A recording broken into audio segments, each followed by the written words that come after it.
Hey, what's up, guys? Welcome to GRS 2019. So I'm really honored to speak about the topic I get to discuss today. It's something that's very near and dear to my heart and something that's helped me excel not only in this business but in life and grow quickly and help create results fast. And that topic is about commitment. Now, I could probably go on and on about this, but Jeff is actually authorized to withhold my dealer discount check if I go over 20 minutes, so I'll try to keep it short. I'm watching, Jeff. Give me the sign. All right. Oh, clicker. Is this the clicker? Danny, you took the clicker. Oh, is this it? Look at that. All right. Does anybody know what this is? Actually, it's one of the Airbnbs I stayed at when I was visiting Estonia. Those guys really like simplicity. No, I'm just joking. This is Ronald's beach house in Hema. No, this is a foundation, so you guys are right. And the foundation, just as it's important to engineers to have structural integrity in a home, the foundation is important for us to have. It's the structural integrity. Commitment is our structural integrity for our character and for our life. So before we talk about why you should commit, let's cover some objections real quick. So why don't we commit? You can jot some of these down. First off, it's scary. What if I make the wrong choice? What if that hurts me? I like to keep my options open. If I commit to something, then I'm limited. What if something better comes along? It's not necessary. I've been successful enough. Why do I need to commit to something now? I'll just keep doing what I'm doing. It'll be fine. And then probably the most common is I need the right circumstance. These are the people who say, well, this summer's not good, but next summer will be much better because things will be better in my life. It'll be the right circumstance. So here's the lie. It's scary to commit. Commitment equals ball and chain. You'll hear married couples sometimes talk about their spouse as their ball and chain. It's real endearing. No more options. Once I commit, I'm trapped. But guys, here's the truth. It is scarier to not commit, and I'm going to explain why. I used to be afraid of commitment just like everybody else. I was an extremely indecisive person growing up, and I have trained my mind to realize and to act in the reality that it is scarier to not commit to something than it is to commit to something. Commitment doesn't limit options, it creates options for us. And I'll talk about that as well. The example I like to give is of extreme sports. I love snowboarding. And anybody here have done any extreme sports like mountain biking, rock climbing, snowboarding, skiing, selling books door to door? So, in snowboarding, when they build ramps, they're designed for you to go at full speed off the ramp so that when you land on the down slope. And the momentum's going to carry you in the right direction. It's going to be okay. But the problem is that's a scary jump. So what does our body scream at us to do? Slow down. So when we slow down, what happens? we either eat it or we land on the flat part. And that blows out your knees, depending on how high the jump is. Actually, recently, so be careful hugging me, because recently I was snowboarding with Aller and his girlfriend Agneta, and I was going through the woods, and I got kind of nervous. I was afraid of committing to this certain turn. I was going too fast. So I slowed down, I slipped, and I hit a tree, and I think I might have broken a rib. So don't hug me too hard. But it's because I was afraid of committing. When you're afraid of going off the jump, you slow down, and because you're afraid of getting hurt, the ironic part is that's when you end up hurting yourself. We don't commit because we're afraid of hurting ourselves. And the irony of it all is that's how we end up hurting ourselves. Commitment creates options. When I first joined Southwestern, no joke, this is not a lie, I used to look at people like me as total nerds. I joined Southwestern, like many of you, because I wanted to start my own business. And I was going to be the cool kid who started his own business, while people like me were the ones that probably had other plans in college but gave up on them because this was probably easier. You know, they're going to be working for another company. I'm going to be starting my own company. Kind of silly, but it's true. But commitment creates options. So guys, Here's the news flash. The grass is not greener. The grass is brown everywhere. It's green where you choose to water it.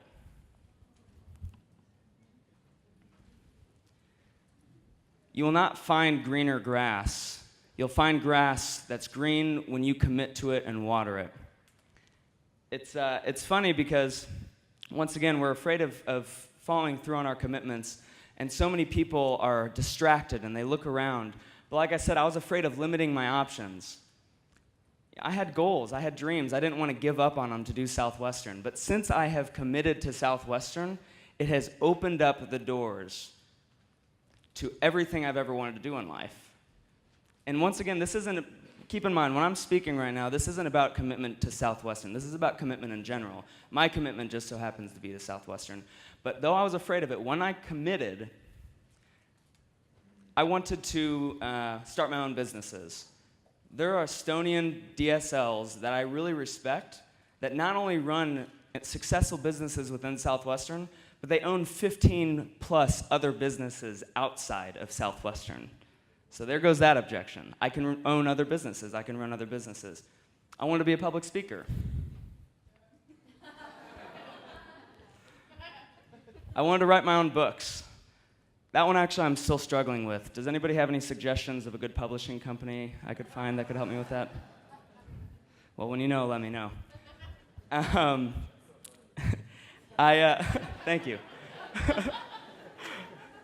I wanted to travel. Hold on, I forgot what I was going to say. Sorry, I'm still kind of stuck on Jamaican time from GRG. But guys, the point is, everything I wanted was right here for me, and all I had to do was commit and water the lawn and make that grass grow.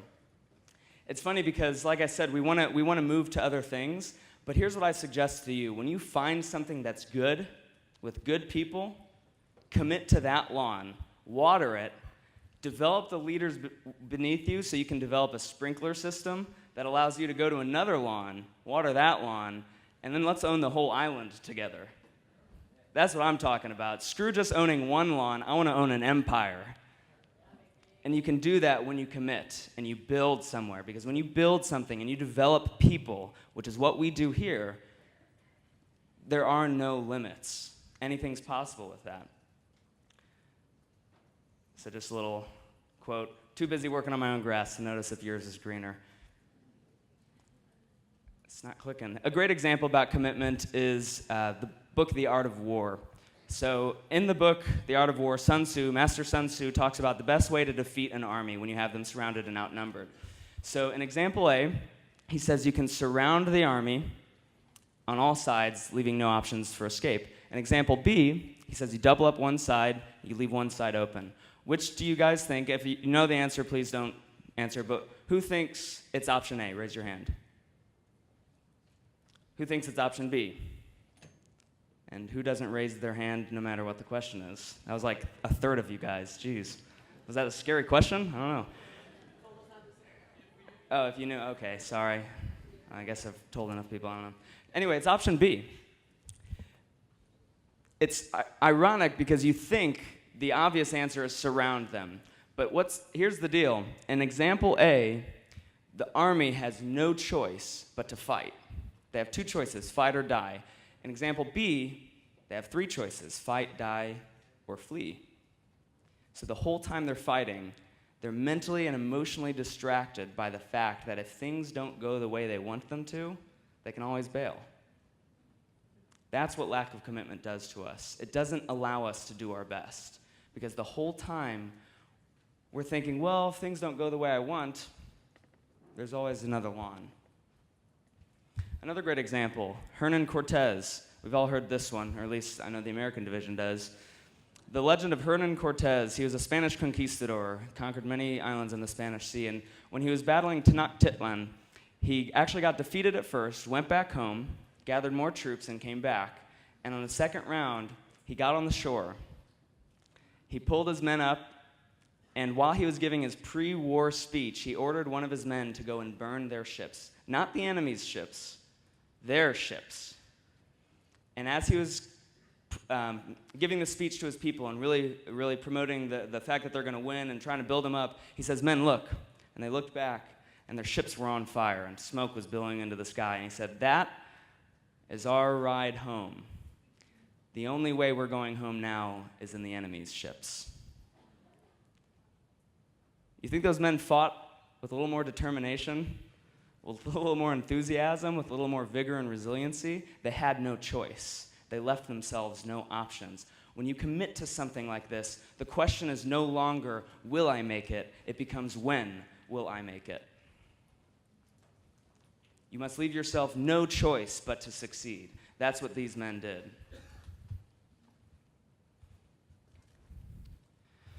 So hopefully I've sold you a little bit on why it's important. Now let's talk about how. How do you commit to something? I want you to write this question down. What do you want out of life? I highlighted the you because it's not what do your managers want out of life, what do your parents want out of life, what do your teachers or boss want out of life, what do you want out of life? Guys, this is very important. I hear so many people who come and pick my brain and ask me questions, and I ask them what's their vision, and very few people know what their vision is. This is how to find your vision. What do you want out of life? You have to come up with your life criteria. What I mean by that is a general set of stipulations that you want in your life. You don't have to make them specific. In fact, they shouldn't be specific because very rarely does life happen exactly the way you imagine it, exactly the way you want it. There's always going to be obstacles that come up. So come up with a general set of criteria. And this can be for career, spouse, home, friend, anything. Before I met my girlfriend, I knew in my mind what I wanted that person to be like. And when I found her, I had that criteria to tell me who was the right one. So for the sake of what we're doing right now, I'm going to talk about my perfect career criteria. First one is impact. Now, I still have an ego, and I know that there's certain things that my ego wants, like money and recognition and all those things, but I know at my heart, at the deepest part of my core, that the times I'm most happy and most fulfilled is when I'm impacting other people's lives. And if you don't feel the same way, it means you haven't successfully led somebody through this program yet. Impact is so important. I wanted to feel good about what I was doing. I wanted to feel fulfillment. Second one was money. I am money motivated. That's not a bad thing. I wanted to be able to have a job where it wasn't my time that was being traded for money, but it was my value being traded for money. I wanted no limit on the amount of money and prosperity I could create for myself. I want to be able to provide for my family in the future. I want to be able to set a foundation for my family and friends and never have to worry about what I buy, just be able to purchase what I want when I want it.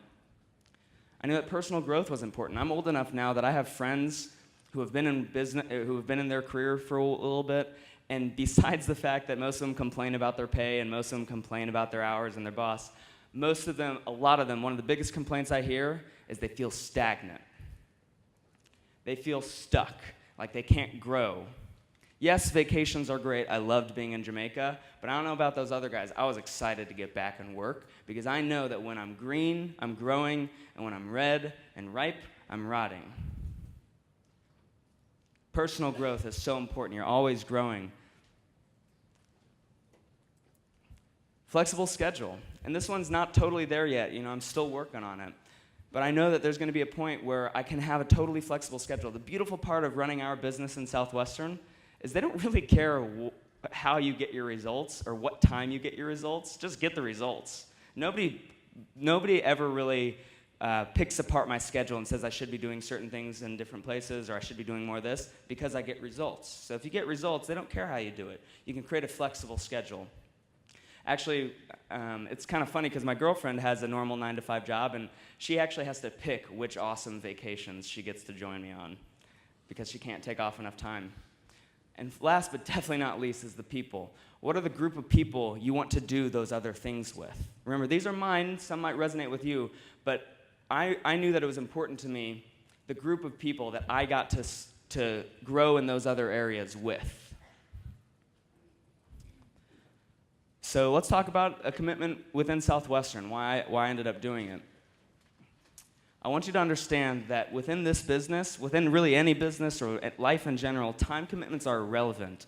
It's so frustrating when I hear people say that they're committed to a certain number of years in Southwestern, because here's a fun fact, that time's going to pass regardless of what you end up doing with it. The amount of time you spend here is irrelevant. It's what you do with that time that matters. You have to commit to a set of accomplishments. Commit to who you wanted to become. We all joined this company because we wanted to become a certain type of person. We saw our manager, we saw the people in this company, we wanted to become that type of person.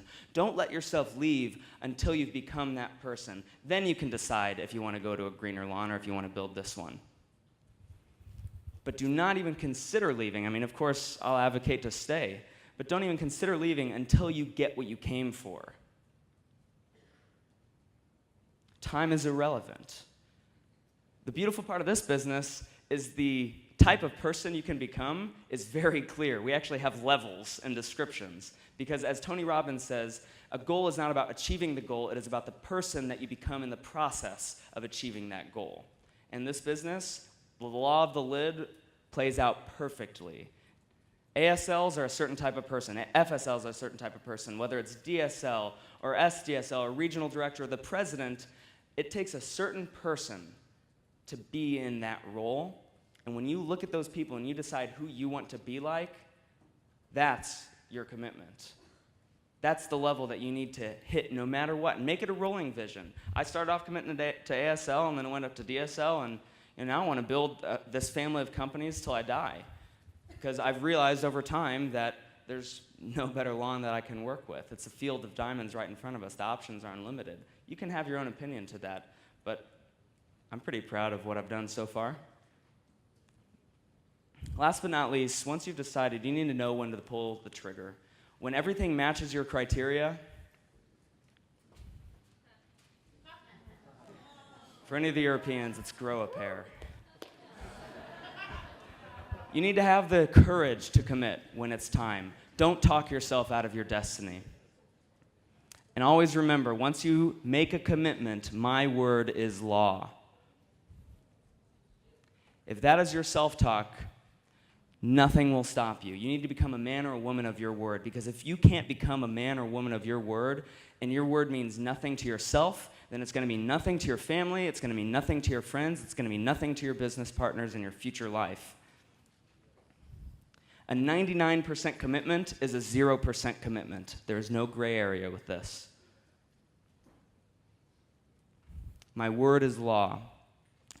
And last but not least, after you commit, you need to build a wall. Not that type of wall. And guys, there's no political stuff with this. It's just hopefully funny. But we had a PR agency come in. I want to make sure I'm not offending anybody. But guys, once you commit, you need to put on blinders. Just the same way that in horse races, they put on blinders because they don't need to see the other horses. They need to run their best race. You need to put on blinders. Once you decide, give yourself tunnel vision so you can put all your energy into it. Don't wait. When you commit to something, you don't waste time considering if there's better options out there. You don't waste time with that back door that's going to take away your mental and emotional capacity to fight. So put on the blinders. Am I saying to become a little closed-minded? Yes. Because the thing is, there was a wise bookman, Craig Soder, who always said, you never really leave the book field, you just change turf. And what does that mean? It means that your problems that you have right now are not the business's problems. They're your problems. And if you go to a different lawn, guess what? They're still your problems. Because here's the deal. If you go to a different business, you're still there. So the demons you're facing in this business and in your mind will not leave. You need to face them. And is that scary? Yes. But the beautiful part is because they're your problems, you also have control over them, and you have the ability to change them. So when you find a group of people that you're willing to work on those problems with, you need to put on the blinders. Because if you're getting distracted, it's going to take away your resiliency. And there's a study done, actually, where it's two groups of people. In Group A, they all got to pick a piece of art. In Group A, they picked a piece of art, and that was done. That was it. They went home. They were happy. In Group B, they picked a piece of art, and then they got home, and they had a 2-week grace period where they could return their art and exchange it for another one if they wanted. After 2 weeks passed, some people exchanged their art, some people didn't, and the scientists returned and did a study on who was more pleased with their choice. It was overwhelmingly A. The group that just picked once and went home with it was way happier with their decision than group B. Why? Because when group B went home, what are they thinking? There's this other piece of art, that one might be better, or do we really like this one? Maybe we should go change the other one. And then if they exchange it, what are they thinking? We should have just kept the first one. And if they don't exchange it, what are they thinking? We should have went with the other one. You can't win. The people who were in group A and only had one choice, when they went home, they're thinking, where should we put it? I think that looks good. They made it the right lawn for them. They developed their grass. They chose to have the right attitude for that. So you need to put up a wall. Stay committed, stay focused, and if nothing else, be like Trump and build a wall. But don't worry, Edgar's group is going to pay for it.